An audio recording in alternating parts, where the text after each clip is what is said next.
Welcome aspirants. तो आज हम लोग एक बहुत ही high weightage super fast rapid master class करने वाले हैं बायोटेक्नोलॉजी एंड इट्स एप्लीकेशंस पर।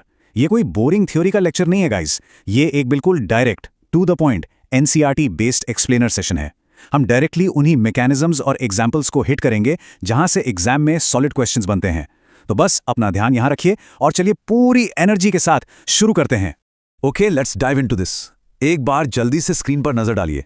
आज हम कवर करने वाले हैं एग्रीकल्चर और जीएमओज, फिर RNI, recombinant insulin, gene therapy, transgenics और लास्ट में बायोपायरेसी। हर एक टॉपिक अपने आप में एक गारंटीड क्वेश्चन है, सो बिना टाइम वेस्ट किए आगे बढ़ते हैं। तो शुरुआत करते हैं एग्रीकल्चरल बायोटेक और जीएमओ से। देखिए, ग्रीन रेवोल्यूशन की अपनी एक लिमिट आके रुक गई थी, राइट? उसके बाद क्या हुआ? पूरी दुनिया का focus completely genetically modified organisms पर शिफ्ट हो गया। और इस मैसिव शिफ्ट का रीजन बहुत ही सिंपल है।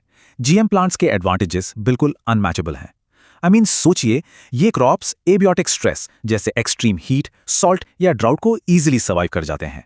इनमें नेचुरली पेस्ट रेजिस्टेंस होती है और क्रॉप कटने के बाद का जो पोस्ट हार्वेस्ट लॉस है वो भी ड्रास्टिकली कम हो जाता है। प्लस ये मिनरल्स को बहुत एफिशिएंटली यूज करते हैं।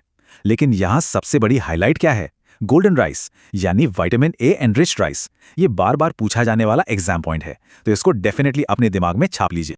अब आते हैं एग्जाम पेपर के एक और एब्सोल्यूट फेवरेट टॉपिक पर, बीटी क्रॉप्स और उनके स्पेसिफिक जीन्स। इसको याद रखने के लिए एक छोटी सी ट्रिक हमेशा काम आती है। ध्यान दीजिएगा, जब क्राई आई सी लिखा हो तो उसके सी को पकड़िए, सी फॉर कॉटन बॉलवर्म, और जब क्राई आई भी लिखा हो तो उसके बी से कॉर्न बोरर याद रखिए। ये सिंपल सी निमोनिक लिटरली एग्जाम के उस हाई प्रेशर में आपके मार्क्स बचा लेगी for sure. So the crucial point is, ये बीटी टॉक्सिन आखिर फंक्शन कैसे करता है? एक्चुअली प्लांट के अंदर ये कंप्लीटली हार्मलेस इनएक्टिव प्रोटोटॉक्सिन के फॉर्म में रहता है, लेकिन ट्विस्ट तब आता है जब कोई इंसेक्ट इसको खाता है। इंसेक्ट के एल्कलाइन गट में जाते ही ये टॉक्सिन तुरंत एक्टिवेट हो जाता है। ये मिड गट सेल्स में छोटे छोटे पोर्स बना देता है, जिससे सेल लाइसिस होता है और अल्टीमेटली इंसेक्ट खत्म। अब यहाँ एक जल्दी सा मेंटल पॉप क्विज। ये बीटी टॉक्सिन एक्चुअल में कौन सा स्पेसिफिक बैक्टीरिया प्रोड्यूस करता है? सोचिए। अगर दिमाग में बैसिलस थोरिंजियंसिस आया है तो वेल डन, प्रिपरेशन बिल्कुल सही ट्रैक पर है। Moving on to our next की mechanism, RNAi and pest resistance.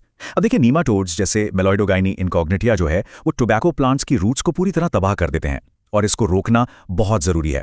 तो इस एग्जैक्ट प्रॉब्लम को सॉल्व करने के लिए नेचर का एक ब्रिलियंट मैकेनिज्म यूज होता है, आरएनए इंटरफेरेंस या शॉर्ट में आरएनएआई। ये बेसिकली 3 क्लियर स्टेप्स का प्रोसेस है। स्टेप 1, सेंस और एंटी सेंस आरएनए मिलकर एक डबल स्ट्रैंडेड आरएनए यानी डीएसआरएनए बनाते हैं। स्टेप 2, ये डीएसआरएनए उस नेमेटोड के स्पेसिफिक एमआरएनए को ढूंढकर डिस्ट्रॉय कर देता है। और स्टेप 3, जैसे ही एमआरएनए डिस्ट्रॉय होता है, ट्रांसलेशन ब्लॉक हो जाता है। अब ऑब्वियसली जब ट्रांसलेशन ही नहीं होगा, प्रोटीन नहीं बनेगा, तो नेमेटोड नेचुरली सर्वाइव ही नहीं कर पाएगा। प्लांट ऑटोमेटिकली प्रोटेक्ट हो गया, सिंपल एज दैट।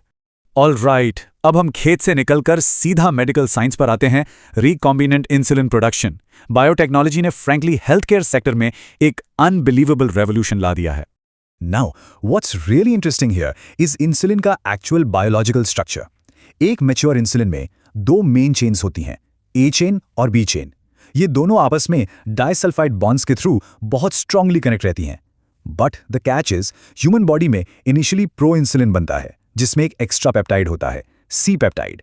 ये बहुत क्रूशियल पॉइंट है ध्यान रखने वाला कि इंसुलिन को फुली एक्टिव और फंक्शनल बनाने के लिए इस सी पेप्टाइड का रिमूव होना सबसे एसेंशियल स्टेप है। पहले क्या होता था, डायबिटीज को एनिमल्स से निकालकर इंसुलिन दिया जाता था, जिससे सिवियर एलर्जी के रिस्क्स बहुत ज्यादा थे। रिकॉम्बिनेंट डीएनए टेक्नोलॉजी ने इस पूरी प्रॉब्लम को ही एलिमिनेट कर दिया। चलिए एक और quick fill in the blank करते हैं। वो कौन सा बैक्टीरिया था और किस कंपनी ने सबसे पहले जेनेटिकली इंजीनियर्ड इंसुलिन बनाया था? अगर आपको ई कोलाई बैक्टीरिया और अमेरिकन कंपनी इली लिली का नाम याद आया तो ट्रस्ट मी, आपकी प्रिपरेशन एकदम सॉलिड है। इन्होंने ब्रिलियंटली ए और बी चेन के जीन्स को अलग अलग बैक्टीरिया में डाला और फिर उन्हें कंबाइन करके allergy free safe human insulin तैयार किया, एक real game changer. Next up, gene therapy and diagnostics. अब हम सिर्फ सिम्टम्स ट्रीट करने की नहीं, बीमारियों के रूट कॉज, इलाज की बात करेंगे। जीन थेरेपी लिटरली एक ऐसी एडवांस्ड अप्रोच है जहां एक डिफेक्टिव जीन को सीधा एक फंक्शनल जीन से रिप्लेस कर दिया जाता है। इसको समझने के लिए एडिनोसिन डीएमिनेज यानी एडीए डेफिशिएंसी का क्लासिक फ्लो चार्ट देखते हैं। पहले स्टेप में पेशेंट की बॉडी से लिम्फोसाइट्स एक्सट्रैक्ट किए जाते हैं। फिर लैब के अंदर उन सेल्स में एक बिल्कुल ठीक फंक्शनल एडीए जीन इंसर्ट किया जाता है और फाइनल स्टेप में इन्हीं मॉडिफाइड सेल्स को वापस पेशेंट की बॉडी में इंजेक्ट कर देते हैं। लेकिन एक मिनट, यहाँ एक रियलिटी चेक है। ये एक्सट्रैक्टेड सेल्स इमॉर्टल नहीं होते, इनकी एक लाइफ होती है, इसलिए ये सिर्फ एक टेम्पररी फिक्स है। अगर परमानेंट क्योर चाहिए तो एम्ब्रियोनिक स्टेज में ही जीन को करेक्ट करना पड़ता है। And this brilliantly illustrates early detection की एक्चुअल पावर, क्योंकि कोई भी ट्रीटमेंट तभी काम करेगा ना जब डायग्नोसिस सही टाइम पर हो जाए। मॉलिक्यूलर डायग्नोसिस की ये 3 टेक्निक्स स्क्रीन पर हैं और इन्हें डीपली मेमोराइज करना है। पीसीआर टेक्निक, इससे डीएनए एम्प्लीफिकेशन और एचआईवी जैसे वायरसेस की डिटेक्शन के लिए यूज करते हैं। फिर आता है एलाइजा टेस्ट, जो बिल्कुल एंटीजन एंटीबॉडी इंटरैक्शंस के कॉन्सेप्ट पर काम करता है।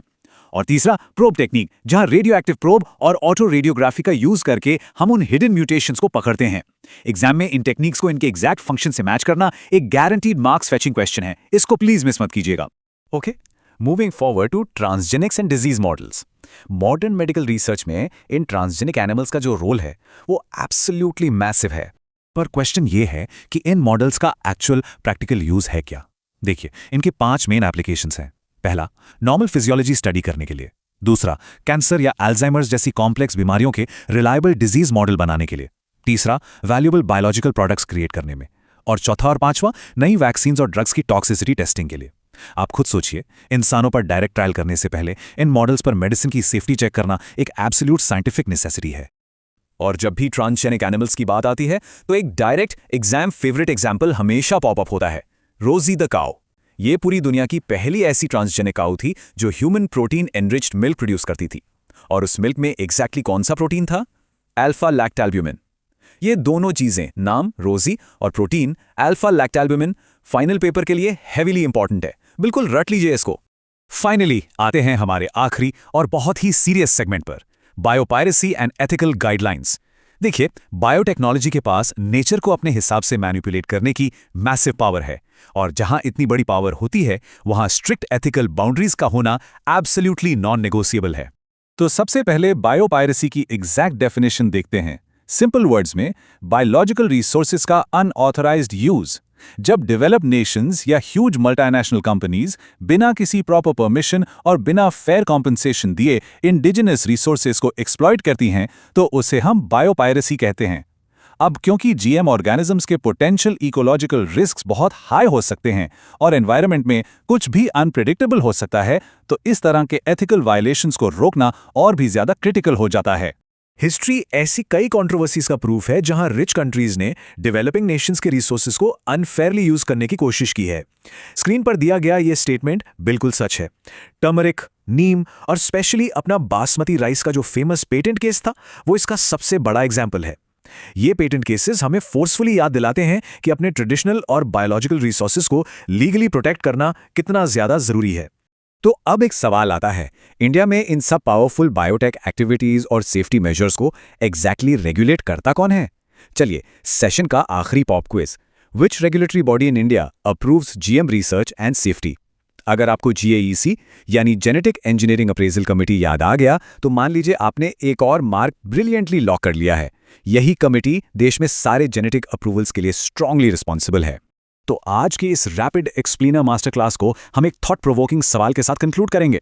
बायोटेक्नोलॉजी हमारी दुनिया को अनइमेजिनेबल स्पीड से ट्रांसफॉर्म तो कर रही है, दैट्स फॉर श्योर, लेकिन क्या हमारे एथिकल कंट्रोल्स इस रैपिड साइंटिफिक एडवांसमेंट की स्पीड को मैच कर पाएंगे? ये सच में सोचने वाली बात है। एग्जाम से पहले इस विजुअल रिव्यू के सारे हाई यील्ड टॉपिक्स को थरोली एक बार दोबारा देख लीजिए। ये पूरा मॉड्यूल स्पेसिफिकली आपकी प्रिपरेशन को शार्पेस्ट एज देने के लिए बनाया गया है। सो कीप लर्निंग, अपने कॉन्सेप्ट्स रिवाइज करते रहिए एंड बेस्ट